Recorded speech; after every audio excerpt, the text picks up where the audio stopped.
Sir নিউটনৰ গতিসূত্ৰ মানে কি আৰু এই নিউটনৰ গতিসূত্ৰই যদি ভাৰসাম্য হেৰুৱায় তাক নিয়ন্ত্ৰণ কেনেকৈ কৰিম অলপমান বুজাই ক'ব নেকি?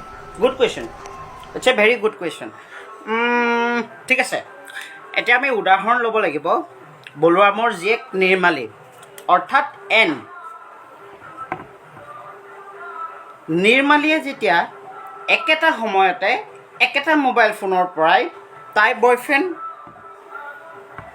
পাপু অৰ্থাৎ পি আৰু ৰাজীৱ অৰ্থাৎ আৰ, নিৰ্মালীয়ে যেতিয়া একেটা মোবাইল ফোনতে একে সময়তে পাপুৰ লগত কল কৰি আৰু ৰাজীৱৰ লগত হোৱাটছআপত কথা পাতি থাকিব, কিন্তু ইজনে সিজনৰ লগত গম নাপায়। নিৰ্মালীয়ে যেতিয়া একে সময়তে একেটা মোবাইল ফোনৰ পৰাই পাপুৰ লগত কল কৰি আৰু ৰাজীৱৰ লগত হোৱাটছআপত কথা পাতি তাইৰ মোবাইলৰ বেটেৰী যিটো ক্ষিপ্ৰতাৰে শেষ কৰিব, যিটো সোনকালে শেষ কৰিব, সেয়া হৈছে গতি। বুজি পালা? সেয়া হৈছে গতি। ক্লিয়াৰ? এতিয়া হৈছে ভাৰসাম্য। ঠিক একেটা সময়তে নিৰ্মালীৰ আনজন বয়ফ্ৰেণ্ড অৰ্থাৎ বীৰেনে যদি সেই একেটা সময়তে বীৰেনে যদি সেই একেটা সময়তে নিৰ্মালীক ফোন কল কৰে, তেতিয়া নিৰ্মালীৰ কি হ'ব? ভাৰসাম্যটো হেৰাই যাব। কিয়নো একে সময়তে নিৰ্মালীয়ে একেটা ফোনতে তিনিজনৰ লগত কথা পতাটো সম্ভৱ নহয়, অৰ্থাৎ নিৰ্মালীৰ ভাৰসাম্য হেৰাই যাব। তাৰ কাৰণে নিৰ্মালীক কি কৰিব লাগিব? অন্য এটা মোবাইল ফোন ক্ৰয় কৰিব লাগিব। যিহেতু নিৰ্মালীৰ ঘৰত অৰ্থাৎ বলোৰামৰ ঘৰত মোবাইল চাৰ্জ দিয়াৰ পইণ্ট এটাই, চকেট এটাই, গতিকে তৃতীয়জন বয়ফ্ৰেণ্ডৰ লগত কথা পাতিবলৈ যদি নিৰ্মালীয়ে আন এটা মোবাইল ফোন ক্ৰয় কৰে, নিৰ্মালীৰ ভাৰসাম্য হেৰাই যাব। তাৰ লগতে নিৰ্মালীৰ ঘৰৰ ইলেক্ট্ৰিচিটি বিলো কি হৈ যাব?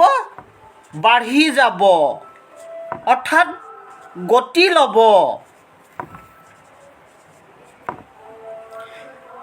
এতিয়া এই ভাৰসাম্য নিয়ন্ত্ৰণৰ কাৰণে নিৰ্মালীয়ে কি কৰিব লাগিব? নিৰ্মালীয়ে অন্য এটা মোবাইল ফোনৰ লগতে অন্য এখন এক্সটেনশ্যন বৰ্ডো কিনিব লাগিব। এক্সটেনশ্যন বৰ্ড কিনিব লাগিব, আৰু সেইটোৱেই হ'ব নিয়ন্ত্ৰণ। কি হ'ব? ভাৰসাম্যৰ নিয়ন্ত্ৰণ।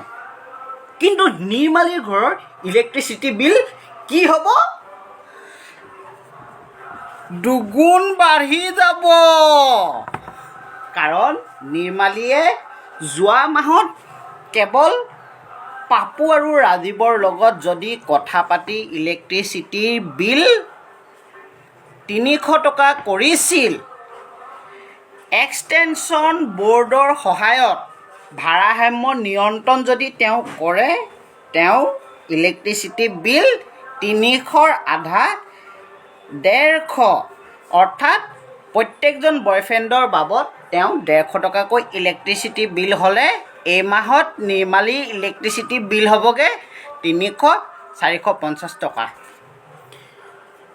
গতিকে ইলেক্ট্ৰিচিটি বিল কম কৰিবলৈ হ'লে আমি কি কৰিব লাগিব? নিৰ্মালীৰ বয়ফ্ৰেণ্ডবিলাক আঁতৰাই পঠিয়াই দিব লাগিব। কথাটো গোটেই অসমৰ ৰাইজক বুজাই দিব। যি বিল আহিছে কাৰেণ্টৰ